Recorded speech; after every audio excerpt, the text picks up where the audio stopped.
The homeless man who returned the billionaire's bag. The rain fell hard on the cold streets of New York City, turning the sidewalks into shining mirrors of neon lights. People rushed past, umbrellas in hand, eyes fixed on their phones. No one noticed the old man sitting quietly near the subway entrance. His name was Thomas, had once been a construction worker. He had a small house, a loving wife, and a simple life. But after an accident left him unable to work, everything slowly slipped away. Medical bills piled up.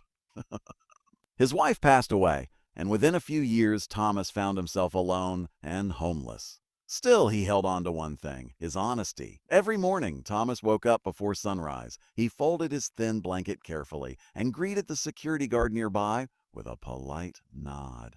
Even in hardship, he believed in dignity. That rainy evening, as he sat under the subway shelter, something unusual caught his eye. A black leather bag lay on the wet pavement just a few feet away.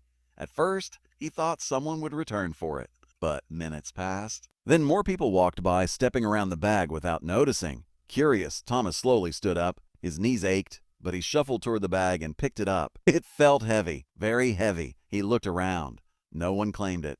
No one even looked concerned. Carefully, Thomas opened the zipper just enough to peek inside. His eyes widened. Stacks of cash, neatly bundled. Thousands of dollars. For a moment, the world seemed to stop. Thomas felt his heart pound in his chest. His stomach growled softly. He hadn't eaten a proper meal in 2 days.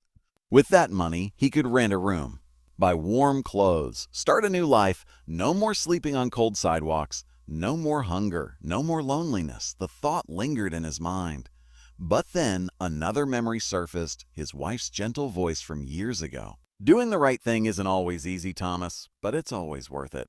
Thomas closed the bag immediately. He took a deep breath and looked at the small tag attached to the handle. There was a name, Michael Harrington, below it, an address, a luxury office building in downtown Manhattan.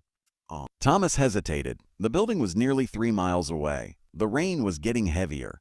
His shoes were worn and leaking water. Still, he tightened his grip on the bag and began to walk. Cars splashed water as they passed. Wind pushed against him. His clothes became soaked and his legs trembled with exhaustion. But Thomas kept going, step by step, block by block. Nearly an hour later, he finally reached the tall glass building. Bright lights glowed inside and security guards stood near the entrance. Thomas approached slowly, holding the bag close to his chest. One guard frowned.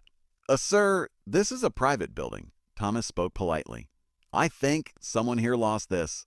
The guard looked skeptical, but he took the bag and checked the name. His expression changed instantly. "Await here," he said. Minutes later, a tall man in an expensive suit rushed into the lobby. His face showed panic until he saw the bag. Relief washed over him. "That's mine," the man said quickly. He opened the bag and checked inside. Every bundle of cash was still there. The man looked up at Thomas, stunned. "You walked all this way, in the rain, to return this?" Thomas nodded quietly. "Yes, sir." The man extended his hand. "My name is Michael Harrington." Thomas shook it gently. Michael studied the old man's soaked clothes and tired eyes. Then he asked a simple question. "Why didn't you keep it?" Thomas gave a small smile. "Because it wasn't mine." The lobby fell silent. Even the security guard stopped moving. Michael stared at him, deeply moved. He had spent his life building businesses, making deals, and chasing success. But in that moment, he realized something priceless stood in front of him. A man with integrity. Michael turned to his assistant. "I cancel my next meeting." Then he faced Thomas again. "Sir, do you have somewhere to sleep tonight?" Thomas hesitated. "No." Michael took a deep breath and made a decision that would change both their lives.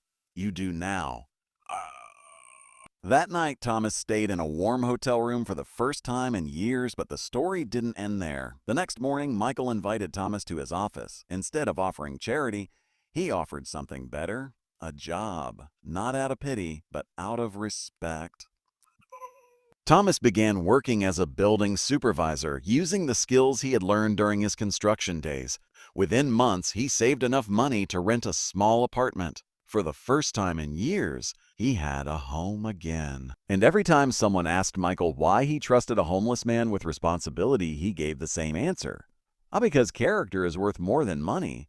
Years later, Thomas often walked past that same subway station. Not as a homeless man, but as a reminder of one powerful truth. Doing the right thing may not make you rich overnight, but it can open doors you never imagined.